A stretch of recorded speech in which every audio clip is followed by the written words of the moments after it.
I'm Public Information Officer Matthew Droge of the Riley County Police Department. As you probably know, a lot of domestic violence cases don't get reported. Maybe not the first time, maybe it's taken a few times for someone to report it. And the reason for that varies on the situation, but some signs that something might be going on is evidence of injury. Stories might not be matching up. An officer could arrive on scene and be told one thing, but things just don't quite seem to be making sense. Throughout a more thorough investigation, they could find out that maybe there's an element of domestic violence in it as well. Well, the first thing that an officer does is they need to find out who's involved and what has actually occurred that caused them to be called. Once they have that nailed down, they can go in and start deciding what crimes may or may not have occurred, and they do that through interviewing. So they'll separate both the parties, or all the parties if there's more than two. They'll get everyone's side of the story and then match that up with whatever evidence they can find at the scene and see if they can't figure out what exactly happened. While they're doing this dispatch, we'll also contact what's referred to here as a PRA, or a police response advocate. And these people are volunteers from the community that come into domestic violence calls with us. After the situation is safe and things have calmed down, they'll come in and help give options to victims and even suspects, really, for that matter.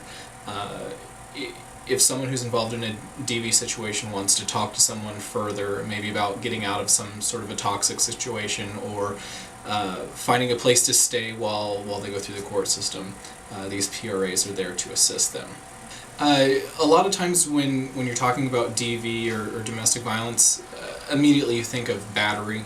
Someone has punched, slapped, or kicked someone else, but really DV can encompass any kind of crime in a domestic situation. So whether it's intimidating a victim or a witness, criminal damage to property, or battery, all these things could be classified as domestic violence. So calls that have some element of DV in them, we get fairly often.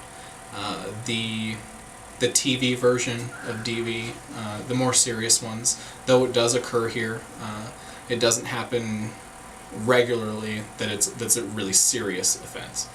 Now, don't get me wrong, anytime there's any kind of crime that harms someone else, I would consider that serious, but to kind of bring it back to what I think most people's perception of DV is, that's not as frequent.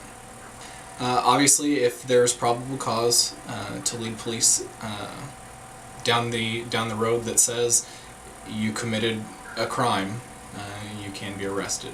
Sometimes when we arrive on scene, there isn't evidence to support either side of the story.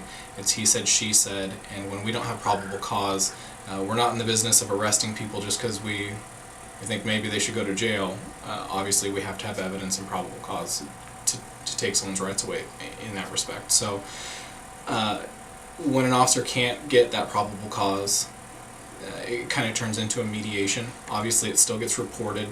It still gets sent to the county attorney. The only difference is there's no physical arrest made at the time. What will happen after that is generally officers will encourage the people involved to maybe separate so things don't escalate again. Obviously, if we can avoid someone getting arrested and committing a crime and then getting caught later, we'd like that. We don't need there to be a crime for us to do a good job. We would like to prevent it if we could. So separation tends to be the best choice in a lot of those cases. Obviously, like I said, anytime you call the police, we'll come. You can also come to us. We take front counter calls, is what we refer to them. We take them all the time. Essentially, someone has come to the police department, whether it's during business hours or after business hours. They've actually come here to the police department to report a crime. We take those just as seriously as we would take a 911 call or a call where an officer goes out to someone's house to take a report. The only difference is it's here at the police department as opposed to your house or neighborhood or wherever you might be. We're here to serve the community. We're here to reduce crime. I personally don't think it's acceptable ever to hit anyone, especially when you're in a domestic relationship. But someone's reasons for not reporting it, obviously I can't judge that. I'm not them. I'm not in that situation. I would hope, though, that they feel comfortable enough with the police department that they would come forward and let us do our job and help us to help them out of that situation.